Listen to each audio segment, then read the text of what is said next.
Hello everyone. Welcome back to STS, Science, Technology, Economy, Strategy 등을 고민하는 것입니다. 아래 사진 보시면은 러시아 오일이 EU 시장에서 아웃되는 모습이 확연합니다.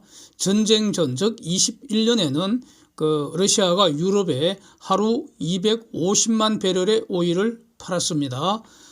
드루즈바 파이프라인이라고 벨라루스 경유하는 건데, 그거 통해서 70만 배럴은 이제 파이프로 보내고, 선박, 즉 오일 캐리어 또는 유조선이라고 하죠. 이거 통해서 180만 배럴을 매일 팔았습니다. 그런데 푸틴의 유크레인 침략 후에 EU가 러시아 오일을 이제 제재하기 시작했죠. 수입 금지시켰죠. 그래서 오일 수입이 서서히 줄어나가서 11월 현재 네덜란드만 약간 수입하는 상황이죠. 최고의 고객들이 떠났다. 즉 유럽 시장에서 러시아 오일이 쫓겨났다. 이런 의미입니다. 12월 5일부터는 러시아 유가 상한제 지금 실시되고 있고요. 이거는 이제 선적에 대해서는, 이거 어기는 선적에 대해서는 항만 서비스나 보험 서비스 제공 안 한다는 것이니까 러시아에게는 아주 치명적인 무기를 EU와 영국이 가지고 있다. 이렇게 저는 보입니다. 그리고 23년 2월 5일부터는 All Russian Oil Products, 그러니까 크루드 오일 외에 오일을 가지고 만든 오일 프로덕트도 will be banned, 수입 금지된다는 겁니다. 점점 더 강화된다는 것이죠. 그래서 원유 금지에 더해서 원유 가공한 제품들도 금수하겠다는 겁니다. 자, 지금 이렇게 문제는 여기 이제 금수 이런 걸 논하는 것이 아니고요. 러시아 오일을 EU가 금지해버리니까 그러면 오일 시장에서 무슨 일이 벌어지고 있는지 요걸 정리해 보려는 겁니다. 러시아 오일은 중공, 인도, 튀르키 등이 매입을 늘렸죠. 싸기 때문입니다. 중공이나 인도, 튀르키가 러시아를 지지하기 때문에 러시아 오일을 산 건 아닐 겁니다. 싸기 때문에 샀다고 봅니다. 그래서 이제 러시아 입장에서는 유조선의 항해 거리가 늘었다는 것이고, 이것은 한정된 유조선의 수요 초과를 가져와서 그래서 유조선 운임지수가 급등하게 되었다, 이런 겁니다. 그래서 그 급등한 모습을 발틱 거래소의 더티 탱크, 이 더티 탱크를 오일 탱크 또는 유조선을 더티 탱크라고 이렇게 부르고 있습니다. 그 더티 탱크 운임지수에 잘 나와 있습니다. 사진 보십시오. 지난 12개월간 운임이 243% 상승해서 지금 계속 오르고 있다는 거죠. 그 다음 유럽 입장에서도 러시아 오일 안 쓰면은 오일 자체를 안 쓸 수는 없죠. 그래서 러시아가 아닌 곳에서 이제 오일을 실어와야 합니다. 즉 더 먼 곳에서 실어와야 하지 않습니까? 이것도 유조선 수요를 증가시키는 거 아닙니까? 그래서 운임지수 상승 요인이 된다는 겁니다. 그래서 이것 때문에 유조선 운임지수는 내년에도 강세 지속할 것 같다, 이런 전망입니다. 컨테이너선 운임지수, 대표적으로 상하이 컨테이너선 운임지수 아닙니까? SCFI, 그거 지난주 금요일 또 내렸습니다. 그래서 대략 이제 지금 정확한 산수는 이번에는 안 했는데 대략 한 연초 대비 한 마이너스 75% 폭락한 거 아닙니까? 그래서 한 3년 이전 수준으로 지금 다 돌아갔죠. 그래서 조만간 1000 깨질 것 같다는 이겁니다. 1000 밑으로. 완전 폭락했습니다. 컨테이너 운임지수는. 그런데 지금 오일 탱크선의 경우, 즉 유조선의 경우에는 운항 경로도 달라지고요. 그 다음에 운항 거리가 더 장거리가 되었기 때문에 그래서 이제 그것은 유조선 수요가 증가하게 된다, 이런 뜻이 있는데 그 증가한 정도를 영국의 클락슨 리서치가 숫자로 표시를 했습니다. 즉 23년에 톤 마일 기준으로 대략 유조선 수요가 9.5% 증가할 것 같다, 이겁니다. 이 9.5% 숫자가 어느 정도냐? 93년 이후 유조선 수요 증가 최대 폭이라는 겁니다. 다시 말하면 30년 만에 유조선 분야 대호황이 돌아온다, 이런 뜻 아니겠습니까? 그래서 오일을 전문적으로 배달하는 그 업자들, 이게 바로 탱크 선사입니다. 가령 한국의 HMM이나 머스크 이런 거는 그 컨테이너 선사 아닙니까? 컨테이너를 중심으로 하는 선사 아닙니까? 그래서 그 이 탱크 선사들 그 이익이 지금 폭발적으로 증가하고 있다는 겁니다. 그 내용을 아래 사진으로 참고할 수가 있습니다. 그래서 그 중에 나오는 그 뭐 스콜피오 탱크라는 것도 아주 유명한 회사죠. 이런 거 수익 증가 모습이 사진으로 확인할 수 있고요.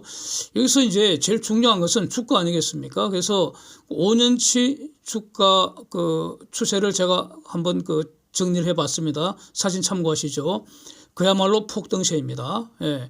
S&P 500 지수는 지금 연초 대비 그러니까 YTD 수익률이죠. Yield to Date 수익률 마이너스 20%이고요. 어제 기준으로.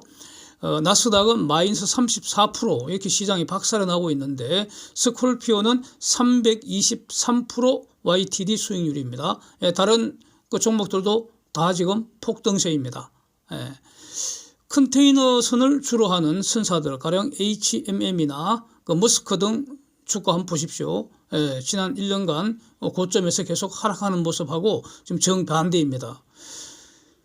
지금 그 현재 컨테이너 선박의 글로벌 오더북 즉 수주 잔고는 7,250만 톤으로 그 산정이 되고요. 그 클락슨 리서치가 발표한 겁니다. 이에 비해서 유조선과 그다음에 그 원유 제품, 오일 프로덕트, 그 오일 프로덕트 대개 이제 액체일 테니까 그 탱크선이 있어야겠죠. 그 오더북 잔고, 수주 잔고는 3,400만 톤이라는 겁니다. 다시 말하면 이게 지금 뒤집어졌다는 건데 통상 과거에는 이 유조선 등 탱크선 오더북 수주 잔고가 더 많았다는 건데 뒤집어졌다는 뜻입니다. 그래서 그 컨테이너 수주 잔고는 굉장히 많고요. 유조선과 탱크선 수주 잔고는 거의 역사적 저점 수준이라는 겁니다. 3,400만 톤 이렇습니다. 그래서 20년 4분기 이후에 컨테이너선과 LNGC 그 발주는 폭발적으로 늘었습니다. 그런데 상대적으로 유조선과 탱크선 발주는 매우 약했다, 거의 없었다 그런 의미입니다. 그래서 그 정도가 어느 정도냐, 삼성중공업이 발표한 12월 IR 자료를 가지고 확인해 보려고 합니다. 사진 한번 보시죠. 현재 그 지구상에서 운항 중인 유조선이 2,622척 있는데 그중에 764척은 고물이라는 겁니다. 노선이라는 겁니다. 저거 내년 이후에 제대로 운항하기 힘들다는 겁니다. 예. 근데 발주 잔량은 145척에 불과하니까 그러면은 619척 정도 발주가 임박한 것으로 봐야 한다 이런 뜻입니다. 그런데 지금 보면은 EU는 탄소 국경세 시행하기로 했고요. IMO의 환경 규제는 이제 2주 남았죠. 본격적으로 시행된다는 겁니다. 이게 결국 탄소와의 전쟁인데 이거는 돌이킬 수 없는 그 글로벌 추세라고 봐야 할 것이고요. 그래서 유조선과 탱크선에도 친환경 선박 수요는 이거는 거스를 수 없는 대세라는 겁니다. 이거. 그래서 지금 그 유조선과 탱크선의 발주 잔량은 역사적 저점 수준이기 때문에 지금 그 30년 만에 호황을 누리는 유조선 시장에서도 이제 23년 이후에 대규모 신조선 발주 러시가 터질 가능성 이거 높다 이렇게 정리하는 게 합리적이라고 보입니다. 그래서 이제 그 투자의 정석을 다시 한번 더듬어 보려고 합니다. 과거를 묻지 말고, 왜냐하면 과거는 이미 현재 주가에 다 반영되어 있기 때문입니다. 그래서 과거를 묻는 것은 어리석은 것이죠. 네. 앞으로 매출이 늘어나고 이익이 증가하는 업종과 종목에 투자를 해야 합니다. 일시적이 아니고 시간이 지날수록 추세적으로 매출과 이익이 증가하는 종목 매수해서 그냥 노는 겁니다. 매수한 다음에 노는 거죠. 그래서 신나게 놀자 이겁니다. 23년 이후에는 조선업종과 삼성중공업이 이 기준에 부합하는 대표적 종목이라고 저는 이렇게 정리가 됩니다. 23년 이후에는 글로벌 경기 후퇴하고요. 금리 인상 여파로 수요 감소합니다. 이런 내용은 바로 직전 영상, 즉 23년 이후에 반도체 업황이 끔찍하다 이런 내용 그 영상 올린 거 참고하시면은 또 비교적 간결하게 잘 정리가 되어 있다고 생각합니다. 그래서 꼭 한번 안 보신 분들은 참고하시면 좋겠습니다. 러시아 중공, 러시아는 이미 붕괴가 시작된 걸로 보이고요. 중공도 본격적으로 서서히 붕괴되리라고 봅니다. 저는. 예, 그게 시작되는 해라는 겁니다. 23년이. 그러니까 어떤 그 격변의 시대라고도 볼 수 있겠는데, 자, 반도체 매출 감소하고 이익 크게 감소합니다. 그러니까 반도체 주식은 팔아치워야 하는 거 아닙니까? 예. 그 다음에 가령 2차 전지주, 저 이것도 매우 회의적입니다. LG 에너지 솔루션, 삼성 SDI, 이거 얼마 전 조금 올랐다가 다시 다 지금 돌아오고 있죠. 내려오고 있습니다. 그 다음에 자동차주, 가령 테슬라 보십시오. 같은 의미로 현대차, 이것도 저는 매우 불확실하다고 봅니다. 경기가 후퇴하고 있고 수요가 감소하고 있기 때문에 매출 증가하기 힘들죠. 오히려 매출 둔화될 가능성이 높다고 봐야 하지 않겠습니까? 가령 한국만 보십시오. 지금 타던 차 계속 타지 차 바꾸겠습니까? 물론 바꾸는 분들도 있기는 있겠지만 평균적으로 적다는 겁니다. 왜냐하면 불황이 오기 때문입니다. 그 다음에 저는 또 개인적으로는 배터리 전기차 그 자체에 대해서 매우 지금 의심하고 있는 그런 상황이라는 겁니다. 그리고 그래서 대부분 업종 전망이 좀 어둡고 우울하죠. 그러나 조선을 보면은 밝다는 겁니다. 그렇지 않습니까? 그 다음에 삼성증권에서 2023년 조선업 전망한 영상을 어저께 제가 한번 봤습니다. 근데 거기서 조금 다 그 좋은 영상이었는데 제가 보기에 좀 부족하게 느낀 그런 부분이 있어서 이걸 좀 지적을 하면서 공유하려고 합니다. 아마 삼성증권에서는 3분기 그 기준으로 아마 9월달 그 기준으로 자료를 만든 것 같습니다. 그래서 그 영상을 가만히 보면 말이죠. 삼성중공업만 전년 대비 수주가 감소한 것으로 이렇게 그림을 딱 그려놨으니까 삼성중공업 안 좋은 것처럼 보이잖아요. 근데 지금 모든 데이터는 분석하는 현재 기준으로 분석하는 게 기본 중에 기본이라고 저는 그렇게 저는 이렇게 대응하고 있습니다. 그래서 제가 준비한 사진 한번 보시면은 저 전부 다 그 현재 데이터입니다. 현재까지 변화된 모든 것을 다 반영한 것입니다. 4분기에는 삼성중공업 수주가 가장 낮습니다. 현대중공업은 그 3개사가 지금 모인 것이고요. 저거는. 그리고 4분기에는 현중 3개사의 수주가 매우 저조합니다. 특히 현대미포는 9월 이후에 의미 있는 수주 지금 없습니다. 최근에 한 건 있었는데 그건 뭐 장난감 같은 거고요. 최근에 그 현중 수주는 방산 수주 아닙니까? 그렇고요. 삼성중공업 같으면은 21년에 수주가 폭발적으로 늘어나서 그 5개 회사라는 것은 삼성중공업, 대우조선, 현대중공업, 현대미포, 현대삼호 이렇게 5개사입니다. 한국조선해양은 그 조선사 아닙니다. 이렇게 5개사 그러면 이렇게 현대삼호 포함해서 5개 회사고요.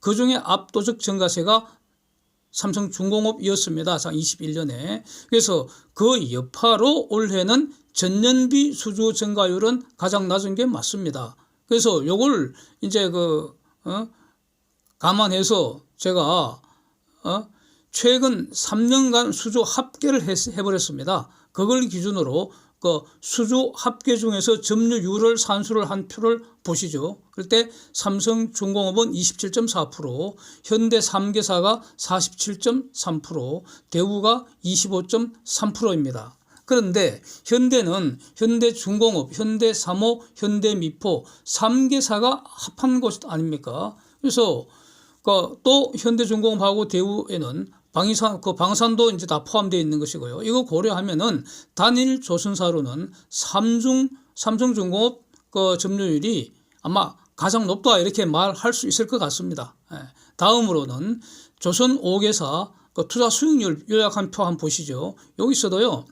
YTD 수익률 보면은 현대중공업, 현대미포가 YTD 그러니까 이어 투 데이트 1월 1일부터 현재까지 현재라는 거 지난주 16일 종까지요. 그 기준으로 23%니까 압도적으로 일단 보입니다. 저거 보면은 야 역시 1등은 현중 현미인가 보다 이렇게 말하기가 쉽습니다. 그렇죠? 근데 저는 이거 오래전부터 착시 효과 있다고 저는 보고 있어서 이거 가지고 뭐 논쟁하고 싶지가 않아서 문제제기 한 번도 안 했던 것인데 그 산수를 해야 되니까요. 그것도 귀찮고 에너지와 시간을 투입하는 것도 귀찮고 그래서 안 했는데 지금 저 삼성증권 그 영상을 가만히 보다 보니까 마치 현중 현미가 대장주다는 식으로 이렇게 논지를 펴는 것 같아서 뭐 저는 그렇지 않기 때문에 그래서 할 수 없이 제가 평소부터 직관적으로 알고 있었던 내용을 산수로 보여주려고 합니다. 시총 합계라는 곳 밑에 한번 보시죠. 현미, 현중, 한조회 요거 세 개의 시총을 가지고 판단했다는 겁니다. 시총을 다 더해버렸습니다. 일단 합계 시총의 가격 변동 보면은 YTD 수익률 6%에 불과합니다. 이게 본질에 가깝습니다. 이게 실체입니다. 실체. 저는 그렇게 봅니다. 고점 기준, 즉 HTD 수익률, 고점에서 현재까지 수익률 마이너스 37%입니다. 그래서 제가 수시로 말씀드린 거 있지 않습니까? 한조회 저거 말이죠. 저거 완전히 사기 비슷하게 투자자 뒤통수 쭉 까버려서 이중 상장한 거 아니냐 이겁니다. 존재해서는 안 되는 주식 아니냐 이겁니다. 저거는 상장 폐지해야 되는 주식이라고 보는데 저 3개사가 지금 동일하게 같은 방향으로 움직일 수는 없다는 겁니다. 저거. 그렇고요. 그 다음에 이제 그 삼성중공업이 최근에 하락한 거 요거 잘 설명이 안 되는 것 같습니다. 요거는 진짜 특히 악재가 있는 건 아니지 않습니까?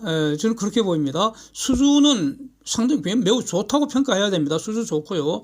드릴십도 이제 처분되는 것 같고, 처분되고 있고요. 3분기에 수주 매우 저조해서 이때 3분기 이전까지는 상반기까지는 매우 좋았지 않습니까? 수익률이 아주 월등하게 좋았는데 매우 좋은 편이었습니다. 그래서 3분기 수주 매우 저조한 그런 상황에서 공매도 집중 공격받은 거는 맞습니다. 그래서 이제 근데 4분기에는 아주 기대가 높았던 해양 플랜트 2건, 에퀴노르는 연기돼 버리고 카타르는 수주에 일단 실패했습니다. 이게 악재라면 악재일 수도 있겠는데, 근데 해양 플랜트는 저 에퀴노르 거는 결국 뭐 3년 후가 되건 4년 후가 되건 뭐 하면 되는 거 아닙니까? 먼저 수주 받는 거 하면 되는 것이고요. 뭐 3, 4년 후에 더 비싸게 받으면 되는 것이고, 해양 플랜트는 23년 이후 이거는 본격적으로 기대하는 것이 여러 가지 이유로 저는 합리적이라고 봅니다. 물론 이번에 새로운 해양 플랜트 전문가가 지금 부회장으로 이제 이 장수 배치도 되었고 말이죠. 이게 장수가 새로 배치가 됐으니까 이제 팀도 막 짜고 하지 않겠습니까? 현황 파악도 해야 될 테고 이제 전문 팀을 구성을 하겠죠.